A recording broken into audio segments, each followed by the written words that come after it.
at the end he unfolds his whole potential when it comes to technicality. It's all in the details. First impression, what is this bass? It's crazy. Yo, what's up, my crew, the GBB box. Welcome back to another analysis video, which is by Madox, aka Man of Culture. Today I'm going to analyze the legendary GBB beatbox battle between Colaps and Inertia. In 2021, we have a classic clash between heavy bass and crazy technicality, and I can't wait to see that. But before I'm gonna analyze the video, let's check some comments. Let's read some comments.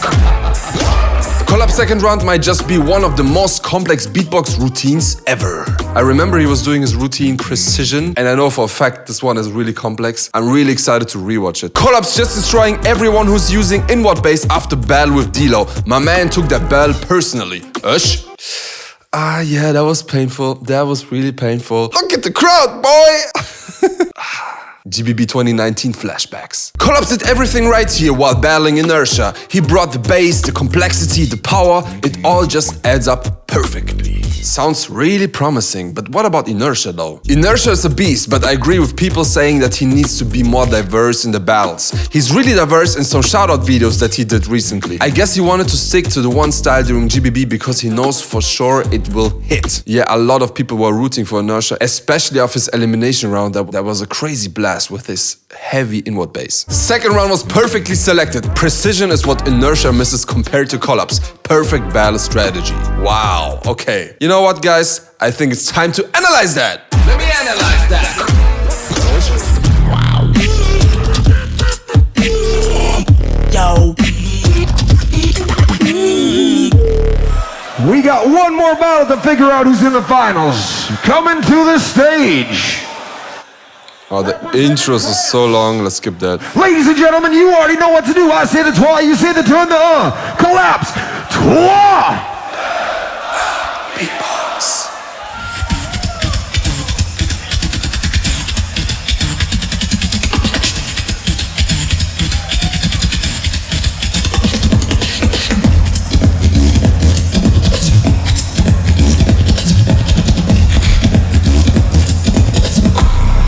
Let the swing move your body.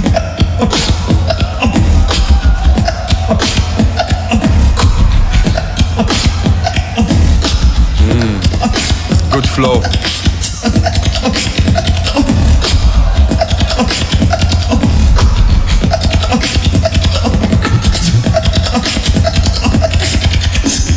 Wow.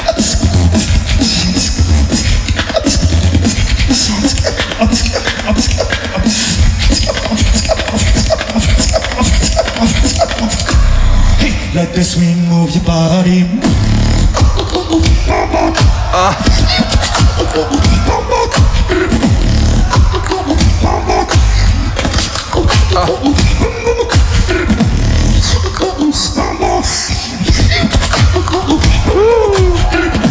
Really good.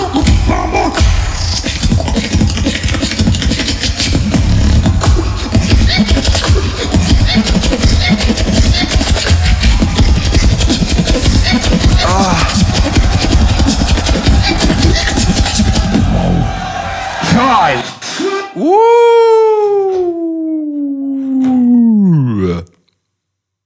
Good round.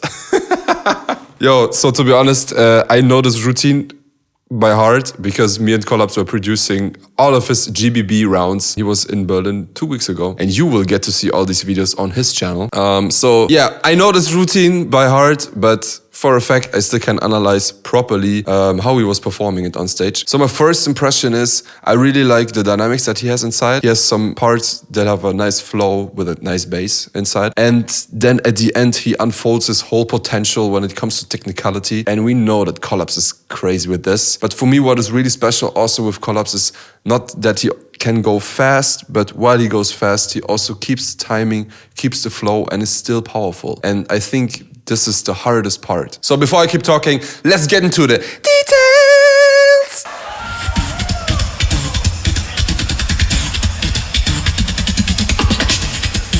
So yeah, Colaps started with a really simple melody at the beginning with some hi-hats. It's not really a catchy melody, but it has a nice flow. And then with this transition, with the inward, I have no clue what kind of technical pattern it is, but I really love the way he comes into the beat, man.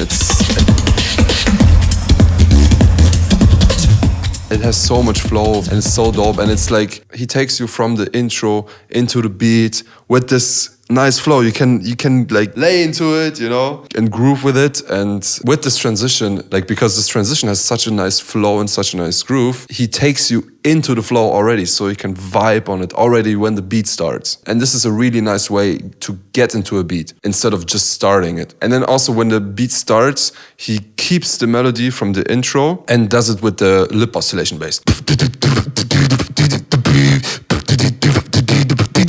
I can't really do the beat that he does exactly the same, but I can at least do the lip oscillation bass. Let me listen again.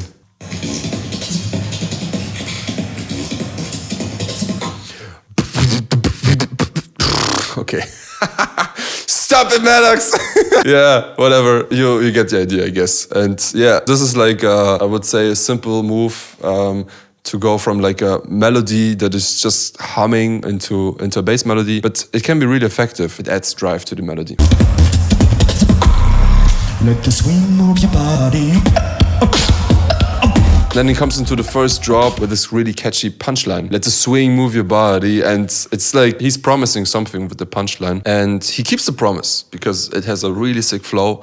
So people start moving to it and can bounce to it, you know? This is, by the way, a really typical way how beatboxers would get into a beat. They don't use like a punchline, I don't know, against the opponent. Sometimes they do, but more likely they would talk about what they would do in the beat. A really cheap and easy way would be to say something like, let the bass drop, and then you go in with a lip roll, you know? Yeah, let the swing move your body, you know? It's like, he's not really talking about what sounds he would do, and he's also not really talking about the genre. You can kind of guess, okay, it will have some laid back beat. It's just a really nice lyrical line. Yeah, it's catchy. I think that's something that's could stuck in your head. Then also the drop, oh my gosh. It starts really simple concerning sounds, but the flow is actually pretty hard to do.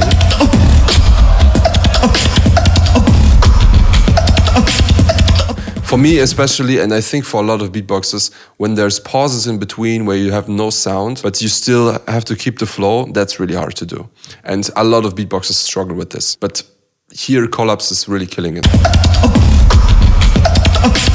The second part of the first drop, he's adding some sounds that...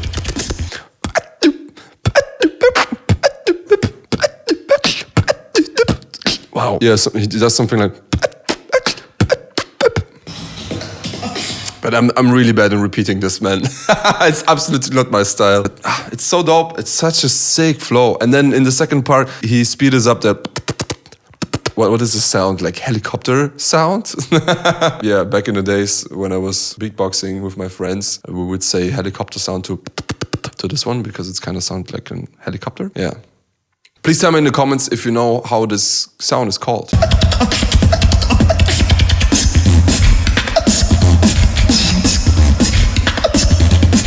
Then after the first drop, he gets into a transition part, really easy one, just with a lip oscillation again. I think he's not even using his voice when he does the lip oscillation. Something like that, but it's fine. He has so much mids in his lip oscillation that you still can recognize the melody, so it's cool. He doesn't even need the voice at this part.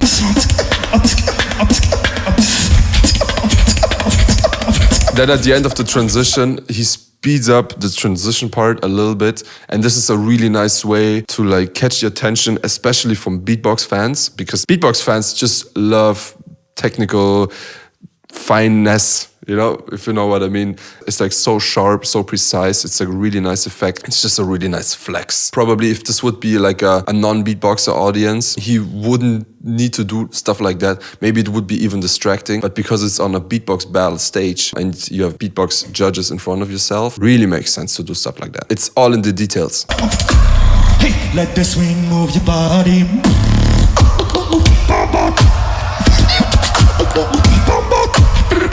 And then the second drop, oh my gosh, this bass. I know for a fact he doesn't do it the way like Villain does, so when Villain does it, it's kind of like a smile.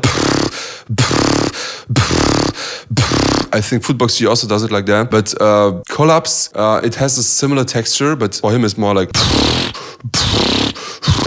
his lips are more in the front, not to the sides. I can't repeat it. It's a really sick bass. Especially on a big sound system, it sounds heavy as fuck. And then the details in between, the chest bass, the high-pitched one, and then the click roll.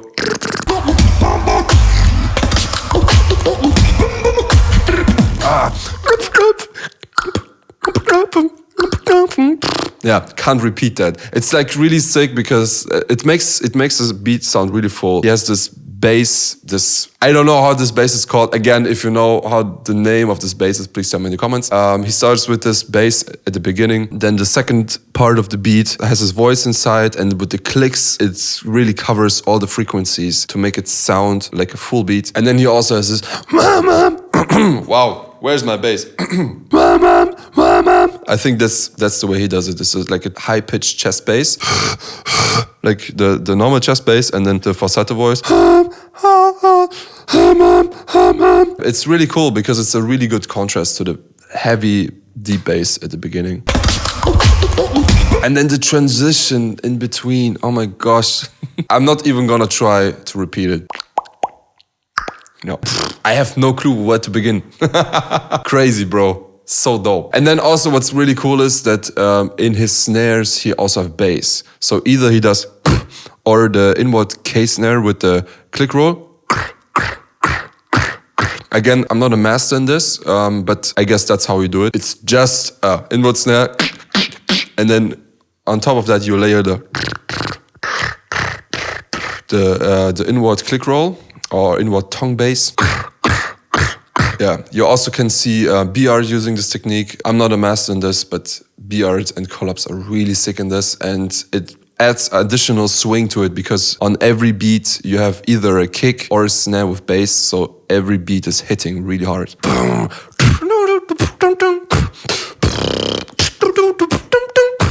Yeah, for example.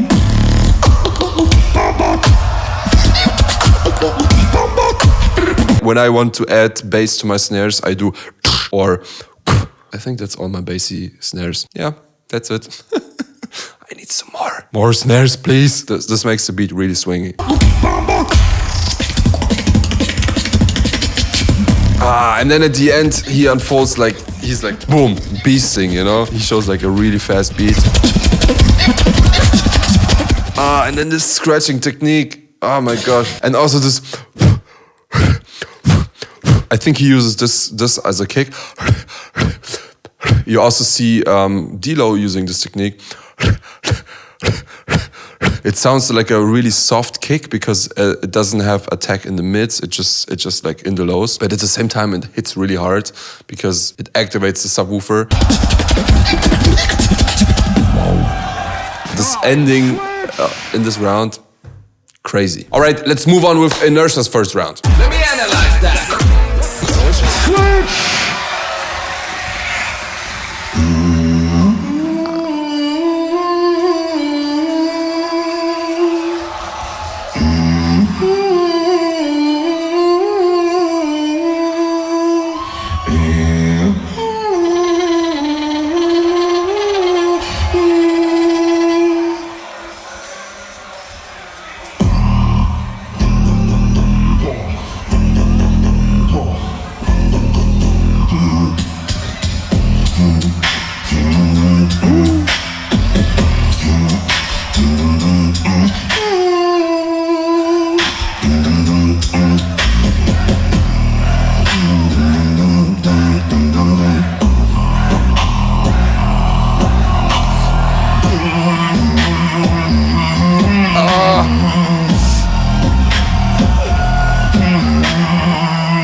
So swag.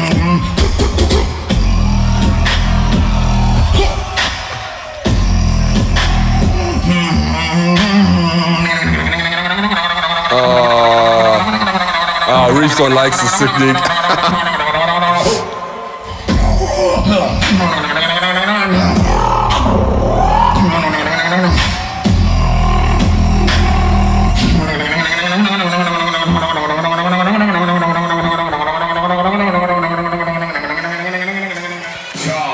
right, that was Inertia's second round. First impression.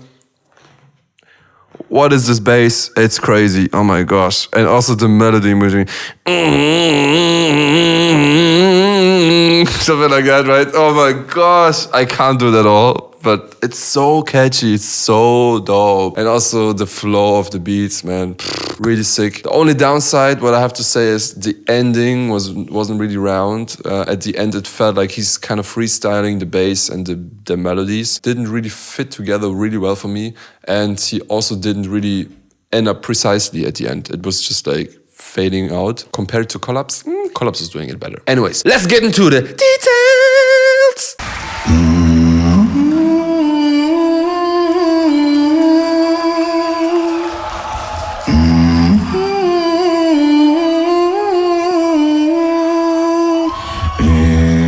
So yeah, Inertia started with a really sick melody, and I'm really grateful that this guy is using his voice in his routines now, because his voice is so dope. Angelic voice, I really love it. And it's also such a good contrast to his dark inward bass and vibration bass. All these basses that he does, it's so dope. Just sick. It's just sick. He directly creates a vibe at the beginning.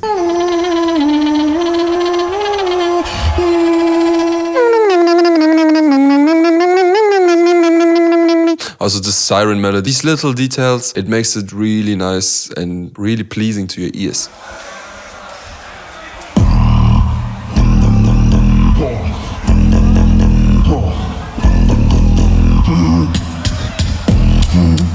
Then he gets into the first drop and he makes a pause in between. That's fine. You can do that, but I felt like when he kicks in the bass, like he starts with the bass before he drops the beat, and I felt like after such a long pause, I would wish to have more energy, either with a different sound or the bass just needs to be heavier, because yeah, taking the pause, it brings attention to what you would do straight after the pause, right? And then it needs to be present then. And I felt like it wasn't super present here. Let me watch again. Yeah, it's hard to tell. It's also the camera angle. Like I can't really decide like what he could do different here. Yeah, you can do that, but something is missing here. Maybe a different way standing, or yeah, it wasn't really catchy in this moment. Kind of lost energy here. Although the bass is really dope though. Again, I can't do either Colaps stuff nor Inertia stuff. The bass itself sounds really clean, and I also like it sounds like a plug.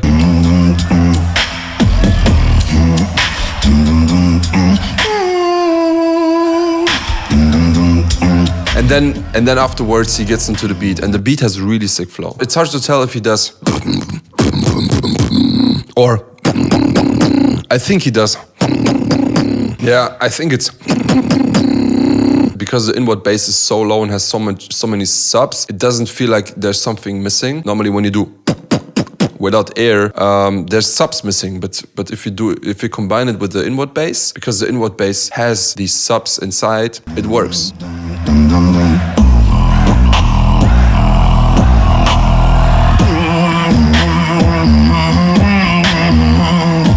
Damn, then the second part of the drop, this one is actually hitting. Like he simplifies the melody, just flows with the bass, and this one, I think this is the highlight of this round. Also the melody, so dope, oh my gosh.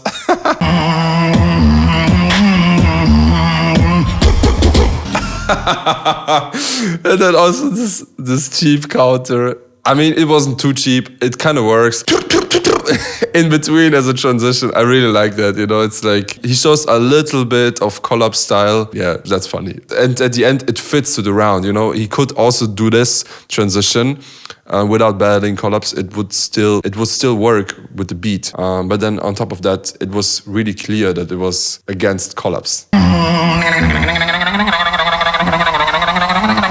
Yeah, and then he starts with the transition. I have no clue how to do it. I think it's kind of inspired by Reap's One, because Reap's One has also this violin thingy. something like that. But he's using it in his own way, and it's so dope. It sounds really dope. As you can see, the judges' reaction, like Reap Swan is even standing up because it's just such a sick transition.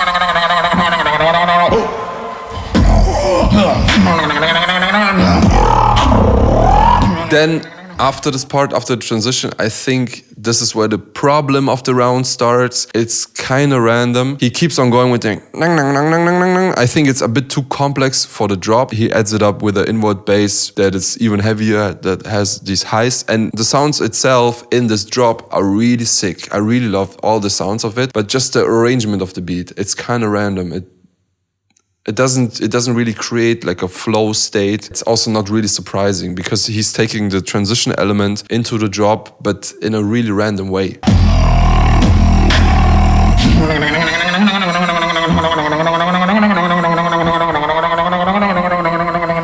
And then also the outro, I mean, he's just fading out this melody, and I think he would have need more time to unfold the potential of this drop or do something simpler. Like for example, Colaps at the end, he just switched into something technical and he kept it short, but it was really effective. But here, I don't think it was really effective. So, comparison, Colaps versus Inertia in the first round. It's really hard to compare the styles because they're really different. Inertia is playing with a lot of melodies, a lot of bass. He has a really swaggy style. Colaps, on the other hand, he's really focusing on technicality, being precise, being powerful, delivering like the whole package, but doesn't really have catchy melodies inside. And also his bass sounds are not on the level of Inertia. So you can't really compare the styles, but what you can compare, and I think this was really critical in this round, is the structure. Colaps' first round was really well structured. I can't tell any problem. It was just a perfect round and he was delivering it really well. On the other hand, Inertia, he started really nice. The first drop for me, for the transition part into the bass, there was some energy missing, and then the last drop and the outro was a little bit random. So I think he would need to work on the arrangement of this round. So comparing arrangement, structure and composition, I would give a point to Colaps. Looking at execution, I didn't hear a lot of mistakes in both rounds. Colaps was pretty clean and Inertia was pretty clean. They both had good timing. Also, the performance was really on eye level. Colaps was really confronting. He was dominating the stage.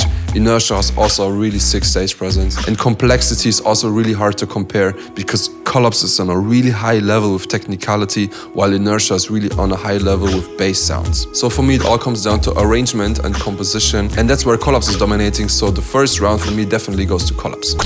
Alright guys, I hope you enjoyed my analysis on the first round. If you want to check out my analysis on the second round, click on the video right here.